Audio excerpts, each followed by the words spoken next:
4-5 suit ਇਕੱਠਿਆਂ ਕਟਾਈ ਕੀ ਕਰ ਲਏ, ਸਿਲਾਈ ਮਸ਼ੀਨ ਨੂੰ ਫਿਰ ਬਿਮਾਰੀ ਪੈ ਗਈ। ਬੜਾ ਲਾਉਣ ਤੋਂ ਬਾਅਦ ਵੀ ਪੇਚਕਸ ਨਾ ਲੱਭਾ ਤੇ ਮੈਂ ਚਮਚ ਦੇ ਨਾਲ ਹੀ ਇਹਦਾ ਨਟ ਢਿੱਲਾ ਕੀਤਾ ਤੇ ਇਹਦੀਆਂ ਬੜਾਛਾਂ ਬਾਹਰ ਕੱਢ ਲਈਆਂ। ਐਤਕੀ ਵਾਰੀ ਇਹ ਕਿਸੇ ਵੀ ਕਿਸਮ ਦੇ ਕੱਪੜੇ ਦੀ ਖਿਚਾਈ ਨਹੀਂ ਕਰ ਰਹੀ ਸੀ। ਮੈਂ ਫਿਰ ਪੈਰ ਵਾਲੇ ਗਜ਼ 'ਤੇ ਇਹ ਨਿੱਕਾ ਜਿਹਾ ਪੇਚ ਲੱਗਿਆ ਸੀ, ਇਹਨੂੰ ਚਮਚ ਦੇ ਨਾਲ ਢਿੱਲਾ ਕਰਨ ਦੀ ਕੋਸ਼ਿਸ਼ ਕੀਤੀ, ਪਰ ਗਜ਼ ਵਾਲਾ ਉਹ ਪੇਚ ਬਹੁਤ ਨਿੱਕਾ ਸੀ। ਉਸ ਵਾਸਤੇ ਮੈਨੂੰ ਪੇਚਕਸ ਲੋੜਨਾ ਪਿਆ। ਫਿਰ ਮੈਂ 2 ਪੇਚਕਸ ਲੋੜ ਕੇ ਲਿਆਈ। ਇੱਕ ਪੇਚਕਸ ਨੂੰ ਮੈਂ ਇਸ ਗਜ਼ ਦੇ ਸਿਰ ਦੇ ਉੱਤੇ ਰੱਖਿਆ ਤੇ ਫਿਰ ਮੈਂ ਕੋਈ ਡੰਡਾ ਸੋਟਾ ਲੋੜਨ ਵਾਸਤੇ ਟੁਰ ਗਈ।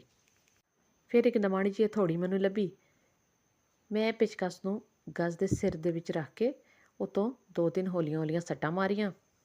ਪੈਰ ਚੁੱਕਣ ਵਾਲੇ ਲੀਵਰ ਨੂੰ ਉੱਪਰ ਕਰਕੇ ਤੁਸੀਂ ਇਹ ਸੱਟਾਂ ਮਾਰਨੀਆਂ ਨੇ। ਇਸ ਤੋਂ ਬਾਅਦ ਤੁਸੀਂ ਲੀਵਰ ਨੂੰ ਥੱਲੇ ਕਰਕੇ ਦੇਖਣਾ ਹੈ ਕਿ ਪੈਰ ਔਰ ਦੰਦਿਆਂ ਦੇ ਵਿਚਕਾਰ ਜਿਹੜਾ ਫਾਸਲਾ ਸੀ ਉਹ ਖਤਮ ਹੋਇਆ ਜਾਂ ਨਹੀਂ, ਉਹ ਦੋਵੇਂ ਆਪਸ ਵਿੱਚ ਜੁੜੇ ਨੇ ਜਾਂ ਨਹੀਂ।